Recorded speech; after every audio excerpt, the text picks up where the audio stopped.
l'Éternel, car il entend ma voix. Il a penché vers moi son oreille, et je le chanterai toute ma vie.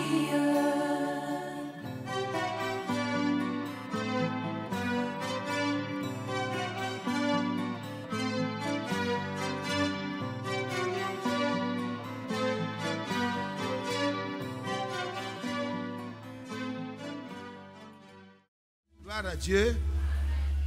Vous êtes déjà fatigué? On va se lever ensemble pour dire merci à Dieu. Qui a cette espérance que quand les saints entreront, je veux être de ce nombre? Ça, c'est un souhait. Maintenant, qui croit que par sa grâce, il sera de ce nombre? Ça, c'est bien. Que Dieu soit loué. Le chariot, ça ne sera plus le chariot comme pour Élie. Je pense que ça sera vraiment quelque chose que Dieu est en train de concevoir en nous. Alléluia. Que Dieu soit loué. Remercions le Seigneur pour le chariot qui viendra. Notre Père et notre Dieu. Au temps d'Élie, il attendait quelque chose de précis. Le chariot est venu et il est monté. Nous aussi. Quelque chose de ce type, oh notre Dieu, viendra. Nous serons ravis dans la gloire. Nous voulons qu'en attendant cela, tout ce qui est nécessaire à notre préparation soit évident dans notre vie, Seigneur. Nous attendons avec une pleine confiance que tu puisses mettre toutes choses en place pour que le jour ne soit pas un jour de détresse et de lamentation pour nous, mais plutôt un jour de joie au nom de Jésus-Christ. Encore une fois, bénis-nous et bénis la lecture de ta parole que nous allons faire par Jésus-Christ notre Seigneur. Nous le demandons. Amen. Le frère Elisha va encore prier pour remettre la parole de Dieu que nous allons lire. Le temps est déjà avancé. Nous verrons encore ce qu'il va falloir faire, parce qu'il faut tenir compte de votre état aussi. Nous sommes encore dans ce corps, et ce corps, il est limité. Nous aurons une dimension illimitée bientôt, et c'est là que nous pourrons rester éternellement sans nous fatiguer. Frère Elisha, tu pries pour nous. Bien-aimé Père Céleste, c'est avec action de grâce que nous venons devant ton trône de grâce pour te louer, t'adorer, élever ton nom, t'exalter, car tu es l'unique Dieu digne de louange. Seigneur, tu as conduit nos pas en ces lieux pour t'adorer et te rendre ces cultes que nous te demandons d'agréer, Seigneur.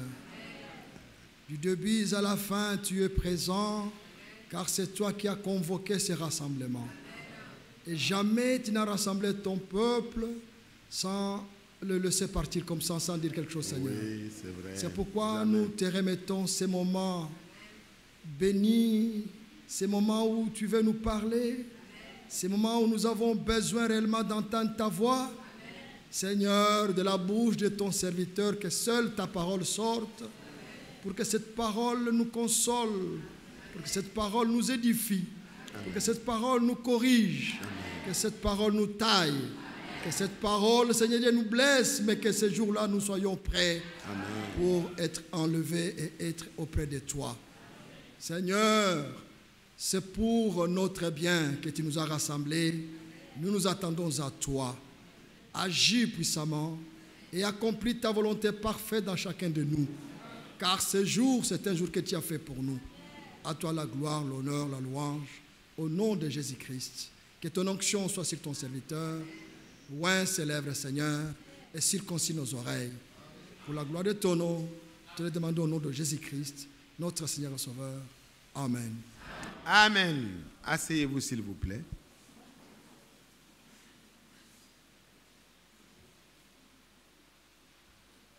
Je salue tous ceux qui sont en ligne avec nous encore une fois, et je salue chacun de nous. Il est midi moins 12, très peu de temps. Nous allons essayer d'avancer un peu, et espérant que Dieu voulant, la semaine prochaine, on pourra terminer Je pense qu'il y a eu des événements qui se sont suivis la semaine passée. On a commencé à 30 environ, à moins 30. Bon, et il était midi presque. Donc nous avons été conduits à lire quelque chose. Et aujourd'hui, c'était nécessaire. Parce que tout ce qui se fait dans la maison de Dieu se fait dans toute la transparence. Et ça doit laisser chacun de nous libre dans son cœur, dans son élan de participation, dans tout ce qui se passe. La Bible dit que ceux qui se réjouissent, réjouissons-nous avec eux. Ceux qui sont dans la peine, nous devons aussi pleurer avec eux. Et donc, s'il y a une situation, si ce n'est pas clarifié, on ne peut pas prendre position pour se réjouir ou pour pleurer. Voilà, donc c'était nécessaire, ça a pris du temps, mais c'était bon. Amen. Et Dieu a voulu que ça soit aujourd'hui parce que c'était nécessaire qu'on ait toutes ces clarifications-là ensemble en même temps. Toutes choses concourent donc au bien de ceux qui aiment Dieu et de ceux qui sont appelés selon le dessein du Seigneur. Amen. Vous vous souvenez, la dernière fois, nous avons, pendant quelques semaines, essayé de revenir à ce que l'apôtre Pierre nous a dit. Il a dit qu'il écrivait dans 2 Pierre au chapitre 1, pour ceux qui n'étaient pas là au départ, je situe rapidement. Il a dit, Simon Pierre, serviteur et apôtre de Jésus-Christ, à ceux qui ont reçu en partage une foi du même prix que la nôtre. Amen. Une foi du même prix que la foi de l'apôtre Pierre et de tous les apôtres du Seigneur. Amen. Et donc, nous avons essayé d'avancer pour connaître la nature de cette foi-là et les implications de cette vraie foi-là. Amen. Et en temps, le dimanche passé, nous sommes allés rapidement pour voir un témoin de cette foi-là. Et il s'agissait d'Enoch, un de ceux qui ont manifesté la vraie foi en son temps. Enoch a marché donc avec Dieu en obéissant, comme nous avons chanté, croire et obéir. Parce que quand c'est la parole de Dieu qui illumine nos pas, qui nous permet d'être éclairés, parce que sa parole est une lampe à nos pieds, une lumière pour nous éclairer sur le sentier, sur le chemin, alors elle nous permet d'être remplis de la gloire de Dieu.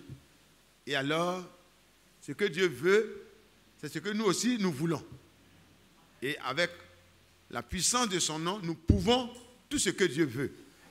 Amen. Donc, nous avons vu qu'Enoch a marché avec Dieu. Marcher avec Dieu, c'est obéir à sa parole. Parce que celui qui aime Dieu, deux personnes ne peuvent pas marcher ensemble s'ils s'accordent d'abord. Et l'accord, c'est sur sa parole. Dieu ne s'accorde pas avec quelqu'un parce qu'il sait prêcher ou bien parce qu'il occupe une position. Non. Dieu, comme nous l'avons entendu hier, quand le frère Isaac nous a exhortés, il est avec celui qui est avec lui. Et il abandonne celui qui refuse de marcher avec lui par sa parole. Il l'abandonne aussi. Et donc, nous avons compris que Enoch, après sa naissance, il a eu vraiment une marche avec Dieu pendant 300 ans. Il marchait avec Dieu. Vous voyez? Il dit, après la naissance de Métushélah, Enoch marcha avec Dieu 300 ans. Et il engendra des fils et des filles. Avant, on ne dit pas exactement comment ça se passait, mais Dieu s'est révélé à lui. Et 300 ans durant, cet homme de Dieu a marché au jour le jour, allant de progrès en progrès, d'éclairage en éclairage. Et chaque fois que Dieu l'éclaire, il prend la parole de Dieu en compte et sa vie est vraiment libérée, comme nous avons chanté. Si ma vie est libérée, la libération n'intervient pas par une guerre de libération, mais elle intervient par le fait qu'on laisse la parole de Dieu prendre le dessus sur notre vieil homme, voyez, parce que si cette nature-là est encore dominante, on ne peut pas avoir la victoire. Et Dieu soit loué. Enoch a marché avec Dieu, il a marché avec la parole de Dieu, et un jour, il n'a plus été trouvé sur la terre, mais il n'était pas nombreux, Enoch.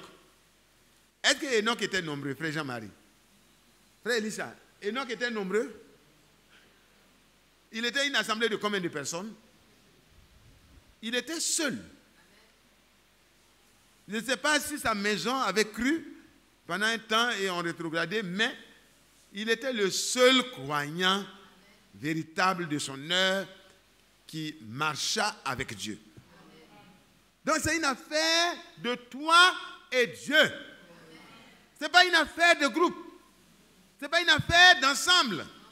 C'est individuellement qu'on est appelé et maintenant comme chacun vient au lieu d'appel et puis il voit son frère, il dit, ah, frère, toi aussi tu es appelé. Ah, toi aussi tu es là. Il dit, le maître m'a appelé de venir à ce lieu-là.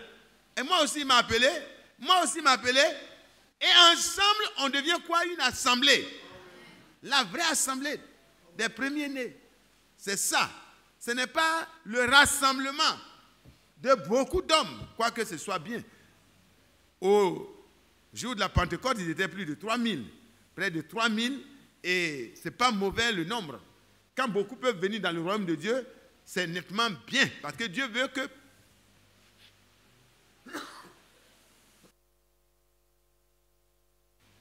Apportez-moi un peu.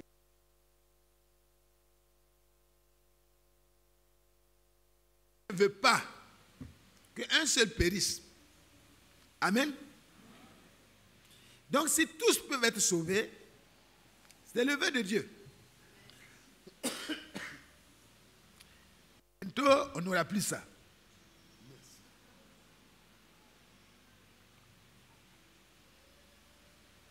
Du verre du frère. Que Dieu soit loué. Que Dieu soit loué. On dit, ah, le frère n'a même pas commencé, sa voix s'en va. Ma voix reviendra. Gloire à Dieu. Du courage. Donc Enoch a été enlevé. Toi et moi, nous attendons l'enlèvement. Mais avant l'enlèvement, il y a quelque chose de primordial qui est attaché à l'appel. Dieu ne nous a pas appelés pour nous rassembler comme ça seulement, mais il nous a appelés pour nous préparer. Et c'est pour ça qu'il a envoyé le prophète, notre bien-aimé frère Branham, avec la parole de Dieu pour notre préparation. Le message, c'est de retourner à l'enseignement révélé de nos pères les apôtres, qui est en accord total avec tout ce que Jésus a dit pendant qu'il était sur la terre. Les apôtres ne se sont jamais écartés un seul instant de ce que le maître a dit. Ils ont suivi les instructions jusqu'au bout et par la grâce de Dieu, ça aboutit à un résultat déjà sur la terre avant l'enlèvement. Et Enoch a eu un résultat sur la terre avant son enlèvement. Je ne sais pas si vous suivez. Enoch a reçu ce qu'on appelle le témoignage. Le témoignage qu'il était agréable à Dieu. Amen. Parce que le témoignage que nous sommes un bon frère, les frères peuvent rendre ça. Et c'est une bonne chose quand un frère n'a pas un mauvais témoignage dans son quartier, dans sa maison et autour des siens. Mais ce témoignage peut être erroné. L'homme peut ne pas voir tous les aspects de la vie d'un frère. Et puis un homme peut connaître le passé d'un frère jusqu'à aujourd'hui. Et puis penser qu'il a tous les témoignages. Alors qu'un temps, de hier à aujourd'hui, le frère a changé. Donc vous voyez comment c'est dangereux de se fier au témoignage des hommes. Quelqu'un peut être bien jusqu'à hier, et puis aujourd'hui, les choses changent négativement aussi. Alors que le témoignage de Dieu ne se trompe jamais. Alléluia. Les difficultés que peuvent traverser la vie d'un frère n'enlèvent rien au témoignage de Dieu qu'il va rendre, parce qu'il sait déjà avant, maintenant et après. Donc Dieu ne se trompe pas dans son témoignage. Enoch, notre frère a reçu un témoignage qui n'était pas celui des hommes. On va lire, on va pousser un peu devant et puis on sera obligé de nous arrêter pour qu'on puisse poursuivre la semaine prochaine, Dieu voulant. Et puis, il y aura l'écoute, voilà, et puis on pourra donc continuer. On va se lever. On va agencer ça directement avec le témoignage d'Enoch. Parce que nous sommes là, le but c'est pour l'enlèvement. Le message qui a été donné, c'est pour la préparation de l'église épouse. Pour faire tes parties, le frère Franck a été donné pour que nous soyons gardés dans l'équilibre avec la vraie nourriture qui n'a pas été avariée par les interprétations de ceux qui sont les enseignants modernes dans le message. Que Dieu nous bénisse. On va lire dans Acte 15. Acte 15. Au verset 7. Une grande discussion s'étant engagée, Pierre se leva et leur dit, « Hommes, frères, vous savez que dès le commencement, dès longtemps, Dieu a fait un choix parmi vous, afin que par ma bouche, les païens entendent la parole de l'évangile et qu'ils croient, qu'ils aient la foi, que la foi soit suscitée en eux. » Amen. Et Dieu, qui connaît les cœurs, leur a rendu témoignage. Ça va? Dieu leur a rendu témoignage en leur donnant le Saint-Esprit comme à nous. Il n'a fait aucune différence entre nous et eux. Pourquoi? Ayant purifié le cœur par la foi. Gloire à Dieu. Ayant purifié le cœur par la foi, il a pu leur rendre témoignage. Amen. Dieu soit loué. Dieu soit loué.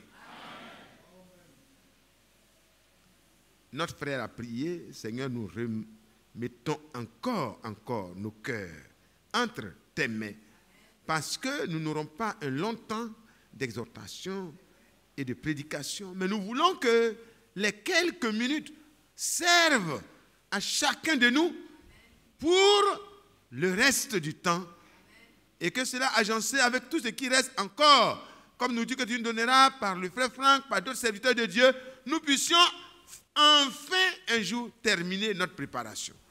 Bénis-nous, Père, parce que nous voulons être enlevés comme Enoch. Nous voulons être enlevés comme Élie. Nous voulons aller auprès de toi. Il n'y a rien de bon qui nous attire encore sur cette terre. Mais il y a des conditions. Il y a une manière pour être enlevé. Et nous voulons que tu nous éclaires là-dessus, juste un peu encore aujourd'hui. Au nom du Seigneur Jésus-Christ. Amen. Veuillez vous asseoir. Vous savez ce que Pierre a dit ici, dans le chapitre 1, 2 Pierre au chapitre 1, quand il a parlé de la foi qu'il avait en partage avec ceux qui croient aujourd'hui, à qui il écrivait, il a dit, sa divine puissance nous a donné tout ce qui contribue à la vie et à la piété. Amen. Sa divine puissance. Ce n'est pas l'enthousiasme d'une prédication. Non. Il y a quelque chose de différent.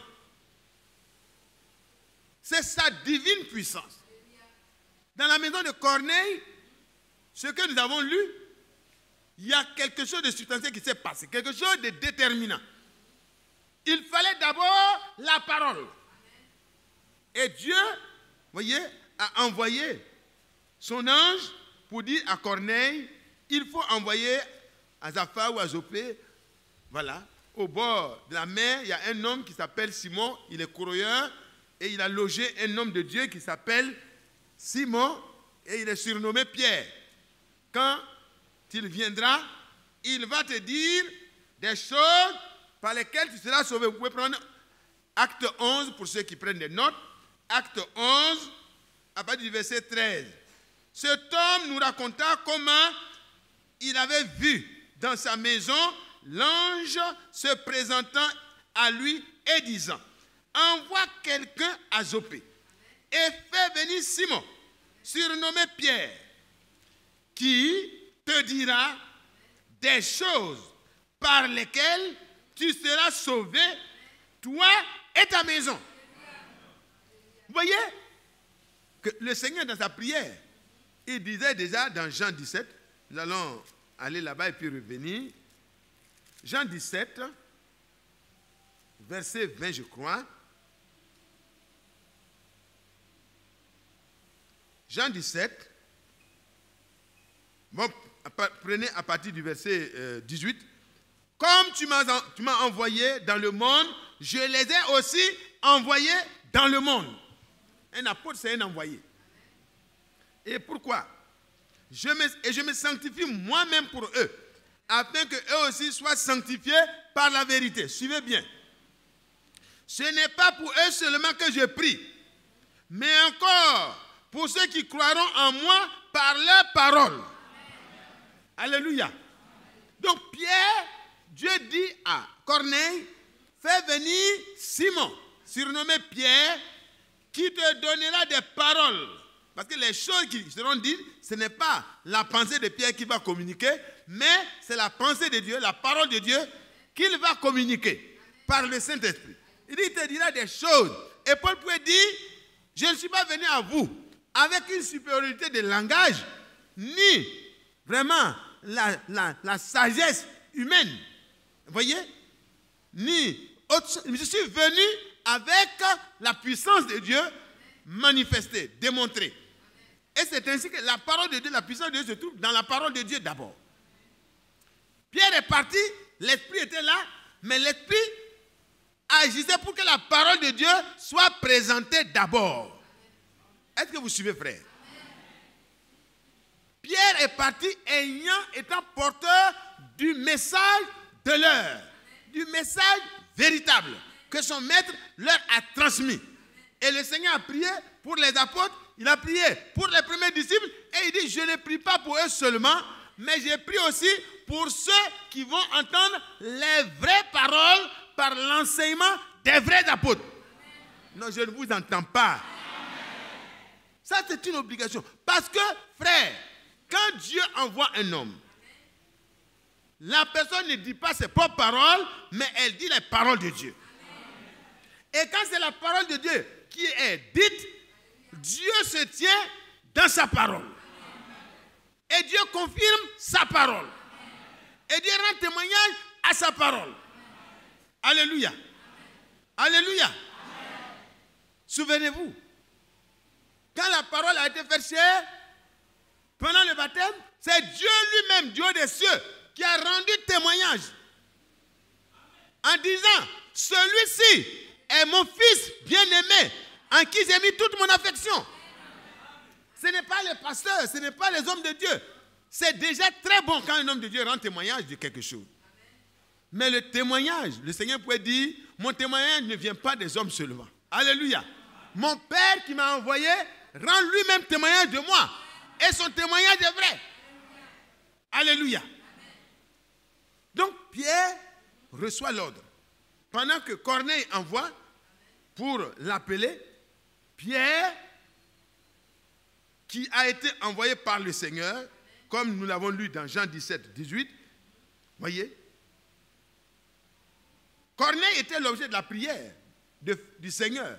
Parce que le Seigneur dit, je ne prie pas pour eux seulement, pour ceux qui sont là seulement, mais pour ceux qui vont croire quand ils vont prêcher ma parole. Quand ils vont parler de ma part, ceux qui vont croire là, je prie déjà pour eux, pour que les mêmes choses leur soient accordées. Amen. Et quand vous voyez Pierre, le jour de la Pentecôte, se mettant à parler pour les premiers chrétiens, où il devait parler de la part de Dieu, il dit, au chapitre 2, nous allons revenir encore. Vous voyez, vous savez, ce n'est pas un vrai prédicateur, c'est vraiment quelqu'un qui ne sait pas bien aligner les choses comme d'autres savent le faire. Mais vous savez, chacun a sa place. Moi, je ne vais pas essayer de faire comme frère Badi. Je ne vais pas essayer de faire comme frère Isaac, comme frère Elisha. Je ne l'ai pas encore entendu prêcher, mais je sais qu'il a son style à lui. Mais c'est le même Saint-Esprit qui opère logiquement. Donc ici, vous voyez Pierre, le jour de la Pentecôte, il va parler. Vers la fin, il dit, repentez-vous et que chacun de vous soit baptisé au nom du Seigneur Jésus-Christ, à cause du pardon de vos péchés. Amen. Chacun de nous, si on demande, ah, tu t'es repenti? Oui, je me suis repenti. Tu as été baptisé au nom de Christ? Oui, mais ce n'est pas arrêté. Le message de Pierre, dont il était porteur de la part du Seigneur, il dit, repentez-vous. 1. Que chacun de vous soit baptisé au nom du Seigneur Jésus-Christ. 2. Et vous recevrez comme cadeau, comme don de Dieu, le Saint-Esprit. Est-ce que vous avez compris? Il dit, il ne s'arrête pas là. Il dit, cette promesse-là est pour vos enfants, pour ceux qui sont, pour vos enfants, et pour tout, pour vous, pour vos enfants, et pour tous ceux qui sont au loin, en aussi grand nombre que le Seigneur notre Dieu les appellera. Qu'est-ce que Dieu a voulu faire dans la maison de Corneille, frère? Hein? C'est participatif. Hein? Qu'est-ce que Dieu avait en vue dans la maison de Corneille? Dieu voulait continuer le travail qu'il a commencé à Jérusalem. C'est pas vrai? Il a dit, vous recevrez la puissance, une puissance survenant sur vous, le Saint-Esprit, et vous serez mes témoins à Jérusalem, dans la Judée, dans la Samarie, et jusqu'aux extrémités de la terre. C'est-à-dire, nous les païens, en aussi grand nombre que nous serons au loin, le même évangile produira le même effet. Ça va donner la même foi et une foi du même prix que celle de Pierre. Une foi à laquelle Dieu rendra témoignage. Est-ce que ça va, frère? Donc c'est pourquoi en temps nous avons dit examinons-nous nous-mêmes. 2 Corinthiens 13, verset 5. Il faut s'examiner, mais il faut savoir, il faut t'interroger toi-même. N'attends pas le jour de l'examen final. C'est maintenant qu'il faut vérifier la foi que tu as là. Tu l'as reçue comment? Quelle est la parole qui t'a amené à dire que tu crois au Seigneur Jésus-Christ? Est-ce que c'est un évangile social? Viens chez nous, si tu as des problèmes, on va t'aider. Si tu veux te marier, on sera autour de toi et tout. Si c'est ça pour cela que tu as été baptisé au nom du Seigneur Jésus-Christ, tu n'as rien compris. Et Dieu n'a rien à voir, Dieu n'a rien à confirmer. Mais si la parole qui est sortie de la bouche de Pierre le jour de la Pentecôte, la parole qui est sortie de la bouche de Paul, si la parole qui est sortie de ceux qui sont envoyés de Dieu, si ce que frère Branham a prêché, si ce que frère Franck continue de prêcher, si c'est ce que tu as entendu par la bouche d'un homme qui a reçu lui-même cette parole-là, alors, frère, il y a quelque chose qui va se passer.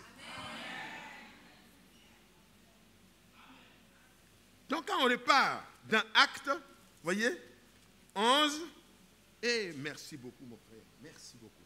C'est tombé, je n'ai pas pu.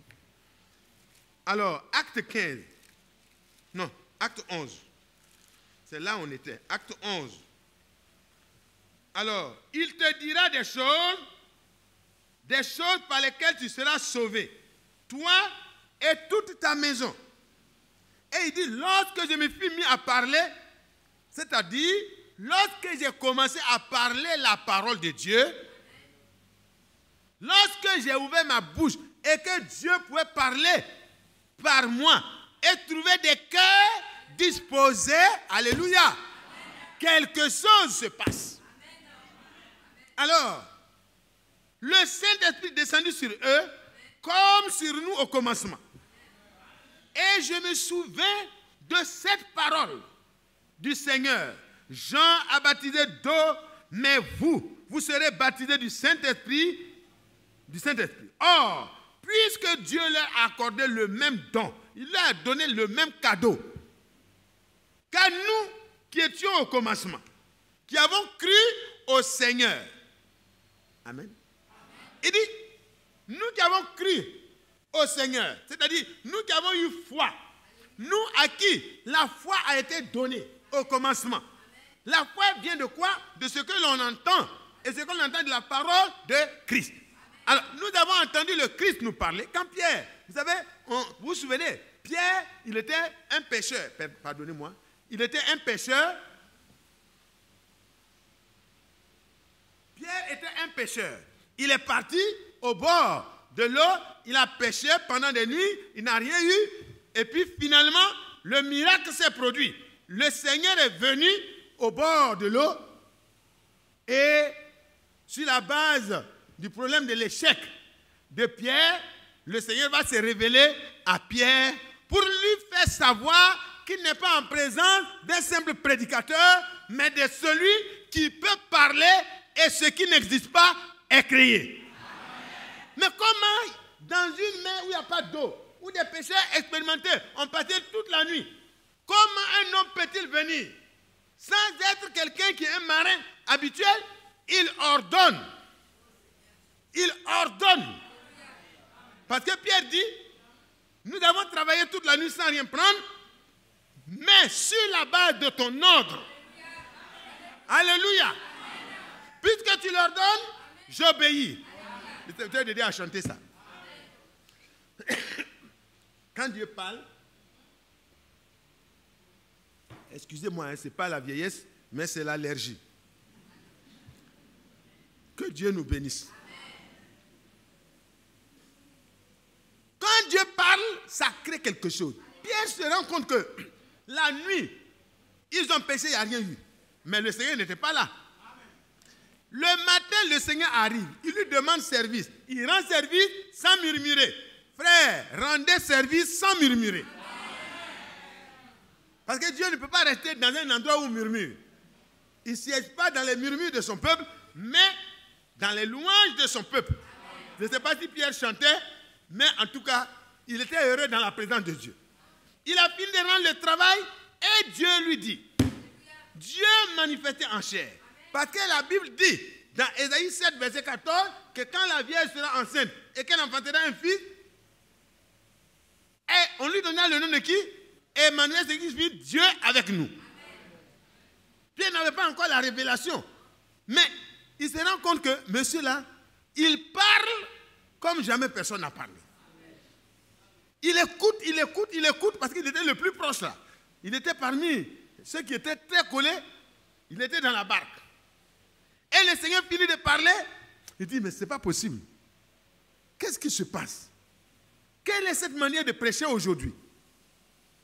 Et puis le Seigneur n'a pas fini. Il dit, ben, vous n'avez rien pris. Avance maintenant en eau profonde. Et alors, jetez vos filets. Jetez vos filets. Parce que l'ordre du Seigneur doit être donné d'abord pour savoir si tu crois ou si tu ne crois pas. Si Dieu ne parle pas, il n'y a pas de foi. Mais quand Dieu parle, on va connaître la nature que tu as.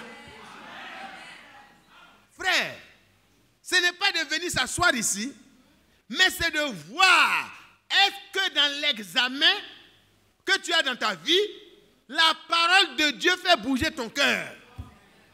Est-ce que la parole de Dieu trouve vraiment de la place dans ton cœur? Parce que quand tu crois la parole de Dieu, c'est une encre sûre pour ton âme. Quand Pierre a entendu, il dit, mais je ne sais pas encore qui il est, très bien, mais ce qu'il dit là, je vais obéir. Et il se met à obéir. Il redéploie son filet. Les filets des grands pêcheurs, ce n'est pas des petits filets éperviers qu'on lance comme ça, non. C'est un travail. Ça veut dire c'est un travail qu'il devait faire. Mais un travail d'obéissance. Et il commence à déployer son filet. Et il commence à rassembler le filet. Il voit que des gros poissons sautent dedans. C'est pas possible. Et quand Pierre voyait ça, son cœur remuait. Et il avait hâte de sortir de l'eau. Quand il est sorti de l'eau, ce n'est pas les commerçants de poissons qui sont venus acheter qui l'intéressaient. Il est allé tomber aux pieds du Seigneur pour lui dire, Seigneur, retire-toi de moi. Pourquoi il appelle cet homme inconnu Seigneur? Quand Dieu parle et que vous êtes prêts à avancer un peu pour comprendre, le Seigneur se révèle à vous.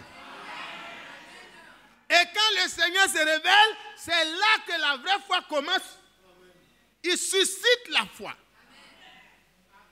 Et quand il suscite la vraie foi en vous, frères, soyez certains qu'il va l'amener à l'achèvement. Il va la perfectionner. Parce qu'il n'est pas un homme pour être arrêté par les circonstances de la vie. Il est Dieu. Quand il commence, même si tu as des faiblesses en chemin, il va achever. Il est capable d'agrandir et d'affermir ta foi. C'est lui qui a le pouvoir. Il parle et ce qui n'existe pas existe. Il parle et ce qui est faible est fortifié. Il parle et ce qui est courbé se redresse. Il parle et ce qui est tombé se relève. Michel dit, ne te réjouis pas. Il dit, Satan, ne te réjouis pas. Hein? Parce que si je suis tombé, tu me vois là, je vais me relever. Par la grâce de mon maître qui est capable, je vais me relever. Si je suis assis dans les ténèbres, l'Éternel sera ma lumière. Il va venir jusqu'à moi pour m'éclairer, pour me dire, lève-toi. Pour que le Christ éclaire. Alléluia. Oh, que Dieu soit loué. Que Dieu soit loué. Il tombe au pied du maître. Il commence à dire, Seigneur, et pardonnez-moi. Seigneur, retire-toi de moi. Retire-toi de moi. Parce que je suis quoi? Un homme pécheur. Mais c'est à cause de cela qu'il est venu. Il dit aux pharisiens, je ne suis pas venu appeler les justes à la repentance, mais des pécheurs. Pierre, ne te plains pas, ne t'inquiète pas. Je ne suis pas venu pour que tu sois perdu. Comme Ésaïe, nous l'avons lu. Ésaïe dit, ah, Seigneur, Éternel, je suis mort. Je suis au milieu des pécheurs. Et moi-même, je suis pécheur. Et mes yeux ont vu le Seigneur. Mais je suis mort. Il dit non. C'est pour te purifier. Il t'est apparu pour t'envoyer. Mais avant d'envoyer quelqu'un, il faut qu'il soit témoin de ce qui se passe là-bas. Et il voit le ciel. Il voit les séraphins. Il voit les choses glorieuses. Et le Seigneur dit, maintenant, qui enverrai-je? Ses lèvres ont été purifiées. Quelque chose s'est passé. Alléluia. Quelque chose venant d'en haut. Est-ce que vous suivez, frère? Ce n'est pas quelque chose qui a été pris sur la terre. C'est d'en haut là-bas. Le secours ne me vient pas d'ailleurs. C'est de là-bas. Donc Pierre aussi expérimente la rencontre du Seigneur. Et plus tard, Pierre est envoyé par le Seigneur. Le jour de la Pentecôte, voyez, Pierre, qui était tout tremblant devant une femme, Pierre qui était tout tremblant devant des hommes, qui a renié son maître, pas parce qu'il ne savait pas que c'était le maître, mais parce qu'il n'avait pas la puissance, il n'a pas le pouvoir de résister. Alléluia. Et c'est ce Pierre-là qui écrit, sa divine puissance, alléluia, nous a donné tout ce qui contribue à la vie et à la piété.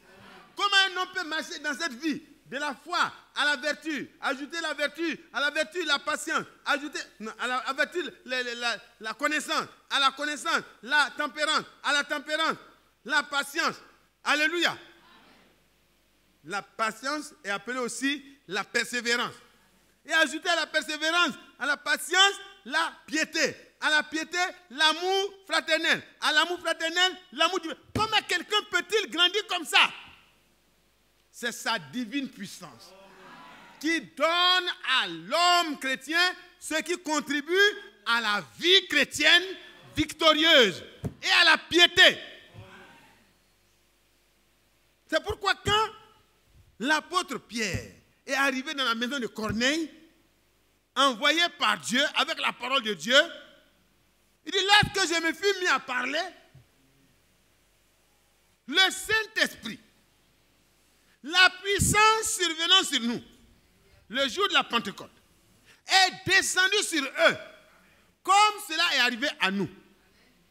Vous ne suivez pas? Vous ne suivez pas, hein? Que Dieu vous bénisse. Et donc, nous repartons dans notre verset, au chapitre 15. Il rend le compte. Quand il y a eu la grande discussion où il fallait régler les choses à Jérusalem, Pierre va revenir sur ces faits-là. Parce que c'est des faits substantiels sur lesquels on ne peut pas faire de discussion. Il dit, et Dieu qui connaît les cœurs, quand les païens ont entendu la parole et l'évangile par ma bouche, Dieu qui connaît les cœurs de chacun de ceux qui écoutaient, leur a rendu lui-même témoignage.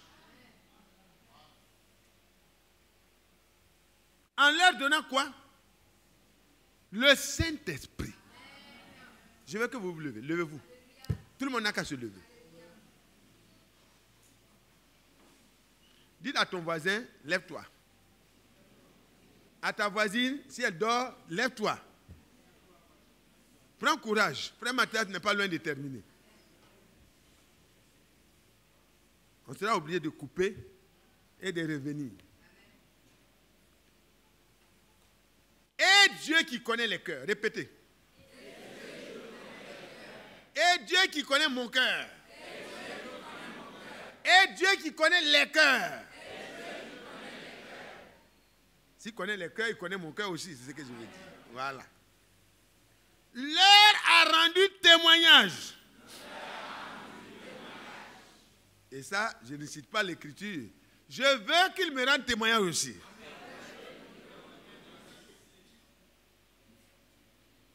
En leur donnant le Saint-Esprit comme aux apôtres au commencement. Comme à nous au commencement. Et moi, je veux qu'il me rende témoignage en me donnant le Saint-Esprit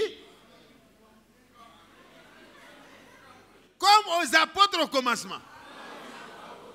Ça, c'est quelle école de dimanche?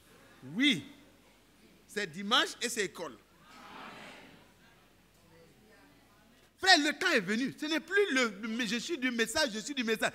On parle, oui, le chariot va venir. Le chariot là, ça ne sera pas un chariot de feu. Je ne sais pas comment ça sera, mais je sais que ça doit être en moi. Enoch a reçu le témoignage. Et quand il a reçu le témoignage, après il a été enlevé. Pour lui, on n'a pas parlé d'un chariot. Pour Élie, il y a eu un chariot. Donc quand je regarde, je crois que le temps est venu. Parce qu'il est écrit dans 1 Jean au chapitre 5. Restez debout, puisque moi je suis debout depuis. On va vraiment être debout juste pour terminer. Le chapitre 5, le verset 9. Si nous recevons le témoignage des hommes, le témoignage de Dieu est plus grand. Car le témoignage de Dieu consiste en ce qu'il a rendu témoignage à son Fils. Celui qui croit au Fils, celui qui croit au Fils de Dieu, a ce témoignage en lui-même. Ça va? On s'accorde, non? On se comprend? Dans la maison de Corneille, ils ont reçu ce témoignage. À la Pentecôte, ils ont reçu le même témoignage. Et ici, Jean, faisant le rapport, dit que celui qui croit au Fils de Dieu a ce témoignage en lui-même. Et il dit plus tard, l'Esprit rend témoignage à notre esprit, ça c'est Paul qui écrit, il rend témoignage à notre esprit que nous sommes enfants de Dieu. On n'est pas de Dieu en devenant membre d'une église, mais en naissant par l'action de l'esprit et de la parole. Cet après-midi, je suspends ici. En comptant sur la grâce de Dieu pour reprendre ici, terminer. Si nous recevons le témoignage des hommes, le témoignage de Dieu est plus grand. Car le témoignage de Dieu consiste en ce qu'il a rendu témoignage à son Fils. Le premier-né a reçu ce témoignage. Les autres qui ont suivi après la Pentecôte, le jour de la Pentecôte, ont reçu ce témoignage. Et plus tard, dans la maison de Corneille, quand l'extension de l'évangile partait vers les nations, ils ont reçu ce témoignage. Et Pierre dit, et Dieu qui connaît les cœurs leur a rendu témoignage. En leur donnant quoi? Parce que si c'était resté comme ça, on va dire non. Quand il dit rendu témoignage, peut-être que Dieu a parlé, celui-ci est mon fils encore. Non, il dit en leur donnant le Saint-Esprit. Donc le témoignage de Dieu, c'est le Saint-Esprit en toi qui peut montrer que Dieu rend témoignage que tu lui appartiens.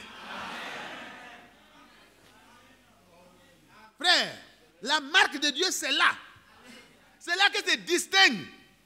C'est là que se démarquent les choses. Frère, vous pouvez remplir l'église, mais si vous n'avez pas le témoignage de Dieu, vous n'êtes pas prêt pour partir.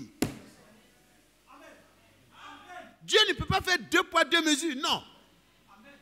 Quand il a rendu d'abord témoignage à la foi d'Enoch, avant de l'enlever, il rendra témoignage à la foi du croyant de la fin des temps, avant de le prendre. Qui croit cela? Qui veut cela? Qui veut que Dieu permette que sa foi ne soit plus une foi ballottée, emportée à gauche, à droite? Frère, être prédicateur, ça ne veut rien dire. Si tu n'as pas reçu le témoignage, c'est dangereux même. Parce que tu vas perdre toi-même et tu vas perdre les autres. Oh, que Dieu soit loué. Que Dieu soit loué. Nous allons demander au Seigneur, souviens-toi de moi. Souviens-toi de moi. Parce que je veux avoir ce témoignage en moi-même. Le témoignage de frère Isaac, c'est le témoignage de frère Isaac. Le témoignage de frère Elisha, c'est son témoignage que Dieu lui a rendu. Ce n'est pas forcément parce qu'il a rendu témoignage à frère Elisha qui va rendre témoignage à sa femme. Non. Parce que Dieu connaît chaque cœur. Et la seule chose qui permet au cœur d'être purifié de la pourriture de ce monde, c'est quoi? Il leur a donné quoi? Il a purifié leur cœur d'abord par la foi. La parole vient et elle sanctifie, elle sépare. Vous savez qu'il y a la justification, il y a la sanctification et il y a le baptême du Saint-Esprit. Mais Dieu, en un seul jour, a accompli ça dans la maison de Corneille. Il les a justifiés en envoyant sa parole vers lui. C'est vraiment une manière de montrer que je l'ai distingué, je l'ai choisi, je vais m'occuper de lui, même si le païen Pierre ne qualifie pas cet homme. Parce que moi, je sais qu'il est païen, mais je l'ai déclaré pur. Je l'ai justifié. Mais si Dieu nous justifie, qui nous accusera? Qui accusera l'homme que Dieu a choisi? Si dans le protocole on dit que moi je serai à côté, ah mais le responsable du protocole est obligé de me mettre à côté. Le Seigneur a choisi. Il dit, Pierre dit, mais ce n'est pas possible. Je ne peux pas manger ce qui est souillé. Il dit non. Ce que Dieu déclare pur, ne le déclare pas impur. Pierre, que cela soit entendu. Je ne négocie pas avec toi, je t'envoie. Alléluia. Il dit, descends vite. Descends vite. Les hommes t'attendent. Suis-les sans hésiter. Alléluia. Oh là là. Dieu a besoin des hommes qui sont loin de l'esprit, remplis de l'esprit, qui vont sans hésiter. Va sans arrêt jusqu'au bout du chemin. Et il prend 6 personnes avec lui. Il commence à partir. Des Juifs, hein, ils sont en train de partir. Presque une journée entière de marche. Ils arrivent à Césarée. Pierre arrive, il est étonné de voir une grande assemblée qui l'attendait.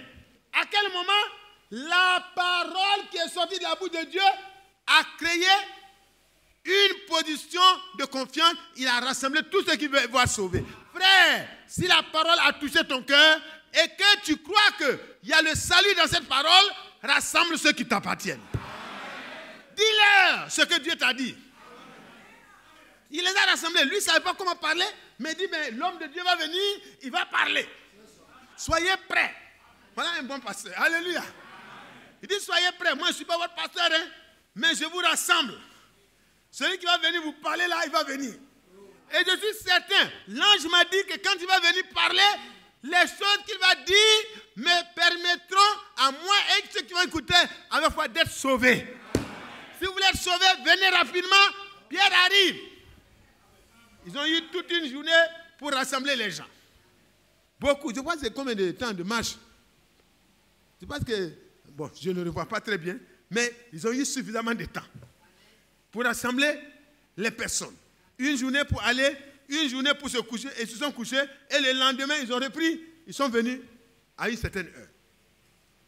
Donc, tout le temps d'appeler les frères, les soeurs qui étaient à côté, venez. Ils sont rassemblés. Et Pierre s'en va, il se met à genoux, il dit, non, frère, Tout vrai serviteur de Dieu n'accepte pas les honneurs parce que l'honneur appartient à Dieu.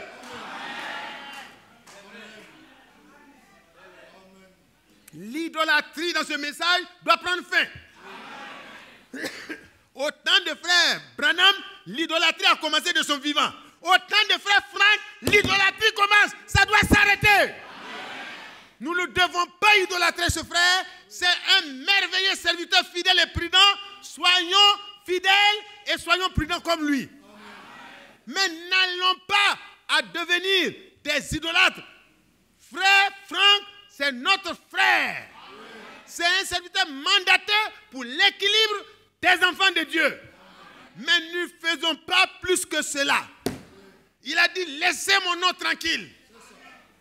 Ne prenez pas mon nom pour vous construire votre royaume. Ce n'est pas parce que vous êtes autour de frère Frank que vous avez été envoyé par Dieu. Non. Si j'ai la possibilité d'être autour de frère Frank, je serai.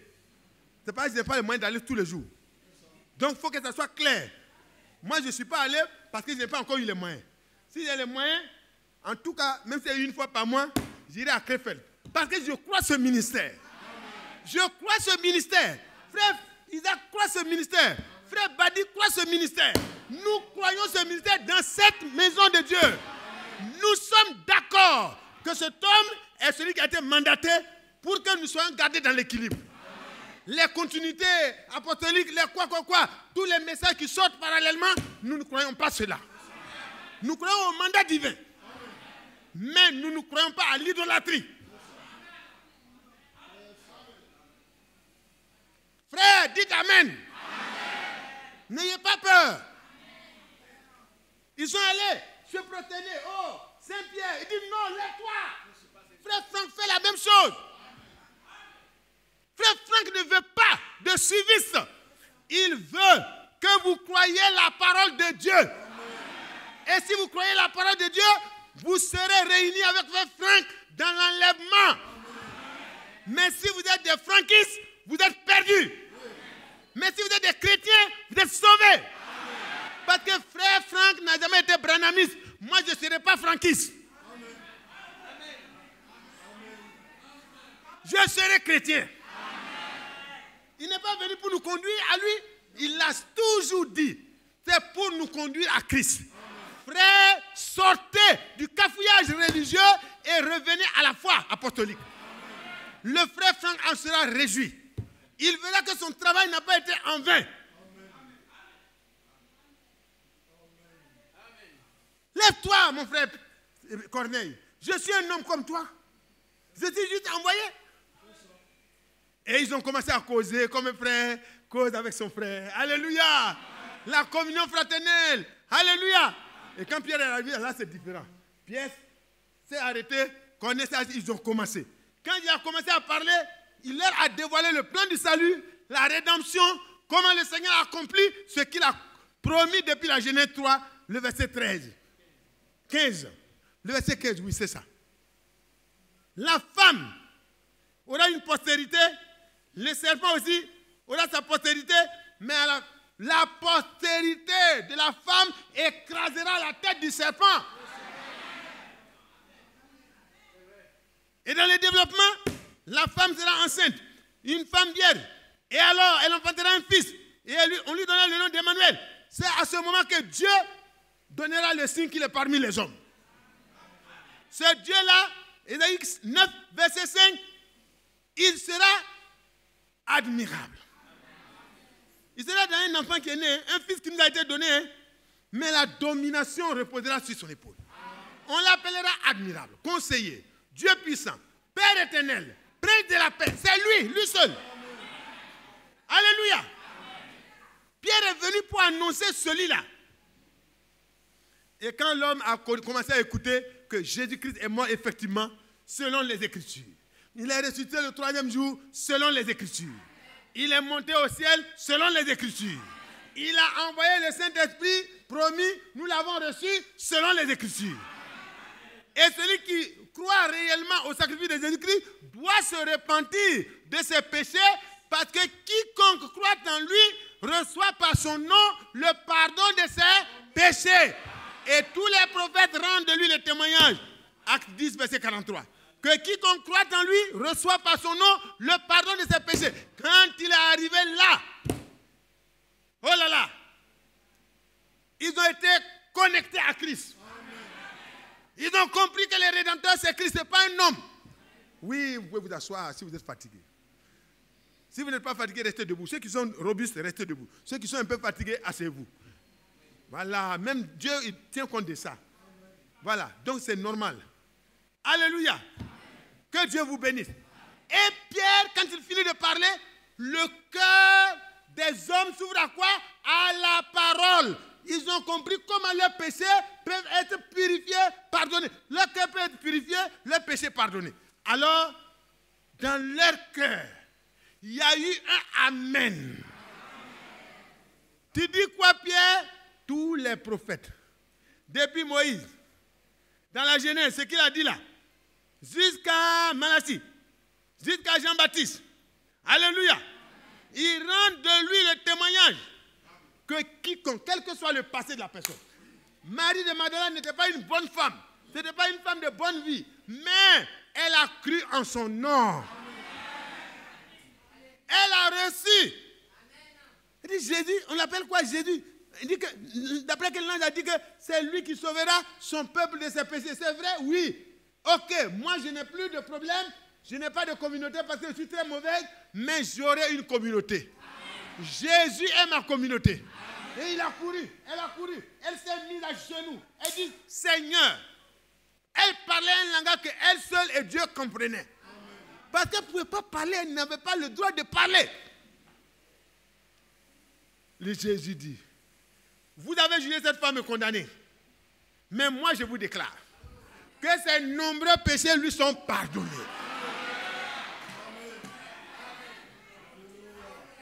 Vous l'avez condamné parce que vous êtes ignorant.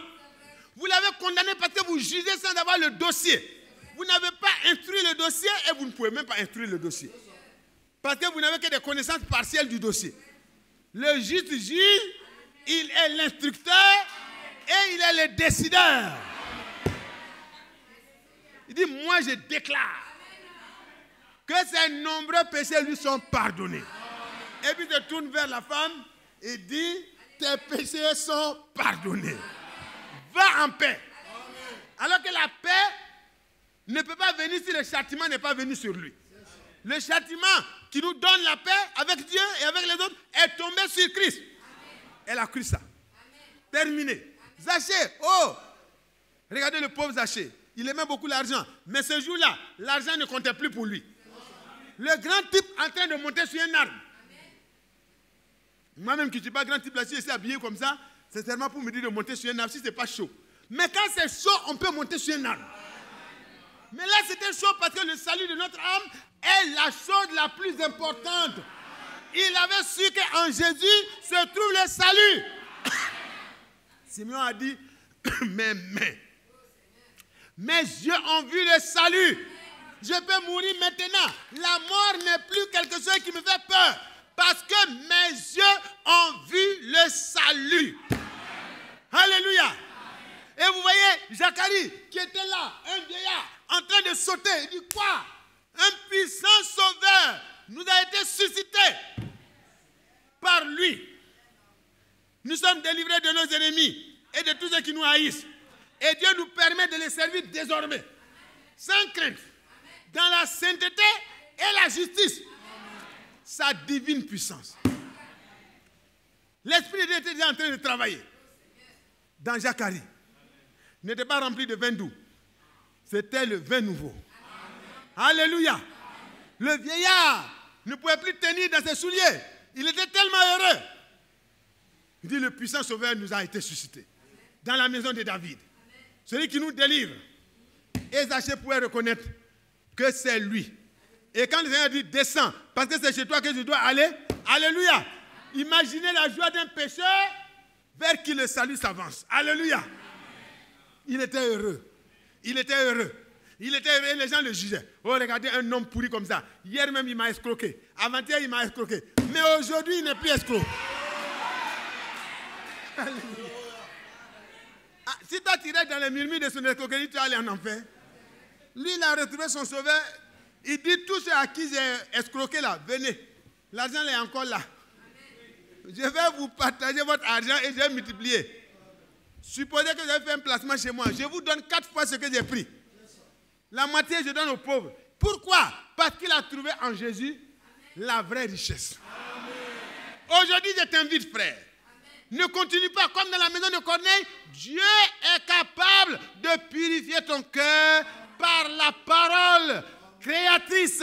Il a le pouvoir de séparer la lumière des ténèbres et de te mettre au large. Pour que toi qui aujourd'hui es encore ruiné par le péché, tu sois libéré comme ce lépreux. Matthieu 8, verset 1. Il est arrivé, il est tombé. Il dit, Seigneur, Seigneur, si tu le veux, à cet instant même, tu peux me rendre net. Parce que quand il dit pur là, moi j'ai compris, mais quand il dit net là, c'est encore accentué. Moi j'ai connu ce qu'on appelle la lèpre. Je vous le dis publiquement. Mon père a été lépreux. Mon père a été découpé par la lèpre. Ses pieds ont été coupés, ses mains ont été coupées. La lèpre défigure. Mais Dieu peut redonner les membres qui ont été coupés et rendre net. Quand moi je lis, je vois un homme peut-être estropié, coupé par la lèpre. Et il dit, tu peux me rendre pur, tu peux me rendre net. Et le Seigneur dit, je le veux. Le Seigneur n'a pas prié. Il dit, je le veux. Sois net. Qui veut que Dieu parle? Qui croit que si Dieu parle, ça va changer? Qui a confiance en Dieu? Qui sait que Dieu peut ce qu'il dit? Et qui croit que ce que Dieu veut, je le peux aussi. En son nom. On va lire pour terminer. Le psaume 33. Un verset que j'aime. Et chacun va manifester sa foi. Et on va continuer si Dieu le permet. Verset 8. 33, verset 8. Que toute la terre craigne l'Éternel. Que tous les habitants du monde tremblent devant lui. Car il dit, et la chose arrive. Il ordonne et elle existe. Que Dieu nous bénisse. Qui veut que Dieu parle? Qui veut que Dieu parle à son cœur? Que Dieu enlève les impuretés, les choses qui empêchent l'Esprit de Dieu de venir tabernacler en nous. Qui veut que Dieu parle? Que ce soit en secret, ou que ce soit ici, ou que ce soit... Mais si tu désires que Dieu te parle, Dieu a parlé en secret à Corneille. Mais c'est devenu public. Et la preuve et le témoignage sont venus du ciel. Pour dire à tout le monde que désormais, la foi de cet homme païen est la même foi que la foi de Pierre. Oh, que c'est beau. N'est-ce pas beau? Il dit. Et la chose arrive. Il ordonne. Et elle vient à l'existence. Prions le Seigneur.